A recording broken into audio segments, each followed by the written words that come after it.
So yan guys, we are in a secret location. Yan, ang daming mugs dito. Very nice. Oh, ang dami. Wow. Hi guys, welcome back to another vlog. So, on the last video, pinalitan natin to ng hood na carbon fiber from Stage 21. Pero yun nga, I'm still waiting for a carbon fiber fender to be available for this car. And mukhang matatagalan pa yun kasi wala pang mold ang Stage 21. And so yun nga, naiinip ako. So what we're going to be doing for today is magwi-window shopping muna tayo ng mga mugs kasi yun nga, ang nakalagay dito is steel rims. And medyo dugyot na dugyot yung itsura niya kapag naka-steel rims siya. So today we're going to go to this shop where I usually go and tingnan natin kung anong options na available as far as wheels are concerned. So tara, let's go.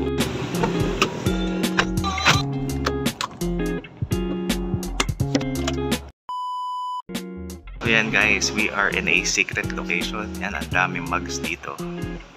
Very nice. Oh, ang dami. Wow.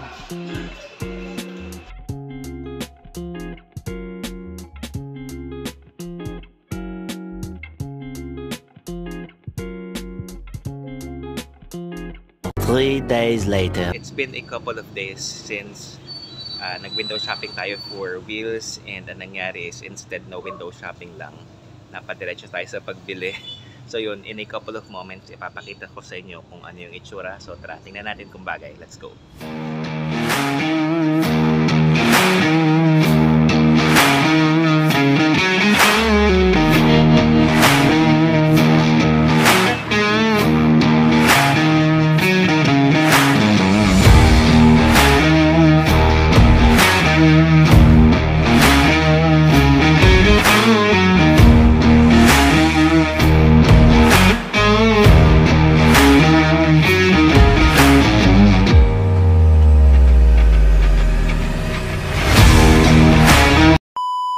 Ito na yung bagong mugs na nakakapit. Second hand ko siya nabili. 15x7 offset is positive 30. Pagkakuha ko sa kanya, may kaunting rubbing sa harapan. So what I did was I adjusted the camber. I think this is negative 5 degrees na camber sa harapan para hindi masyadong mag-rub. Well, actually may kaunting rubbing pa rin, pero hindi na kasing lala nung hindi pa siya naka-adjust yung camber. Again, this is 15x7 with an offset of positive 30. Itong wheels na to, dapat nakakabit na siya nung binili ko yung carbon fiber hood.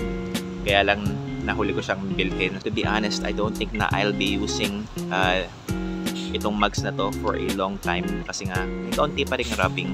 Even though na-adjust ko na yung camber, may kaunti pa ring rubbing sa harapan. So yan.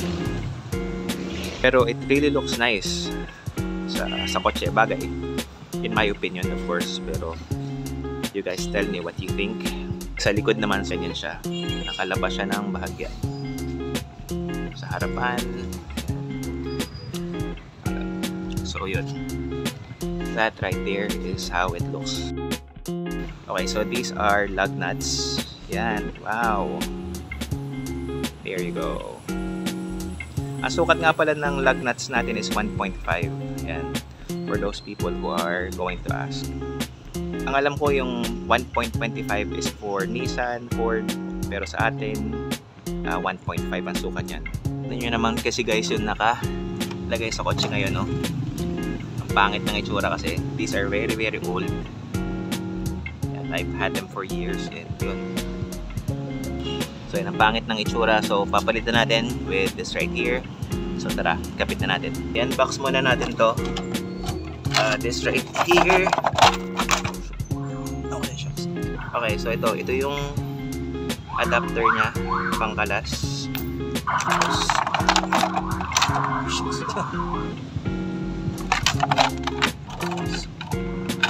Okay, so yan. Oh, nice. I think 20 pieces to, kung di ako nagkakamali. Yan. So yan yung itsura niya. Yan. There you go guys. Wow, silver. Sana bagay. Tingnan natin.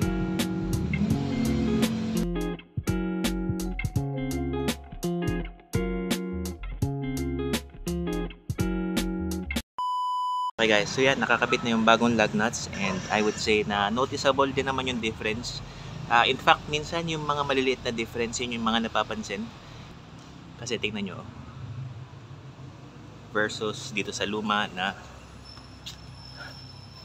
very old and rusty, tapos yun nga, kulay pula pa ang pangit. So yan, this one right here, simple lang, silver ang kulay. Tapos yun. And while I'm down here, yan, I'm thinking about doing something with my disc brake rotor. Yan. Parang kailangan ng i-maintain uli. We'll see what we can do. Tingnan natin kung makakahanap tayo ng drilled or slotted rotor for this car. Tingnan natin. Thank you very much for watching the vlog. Madami pa tayong papalitan sa kotse na to.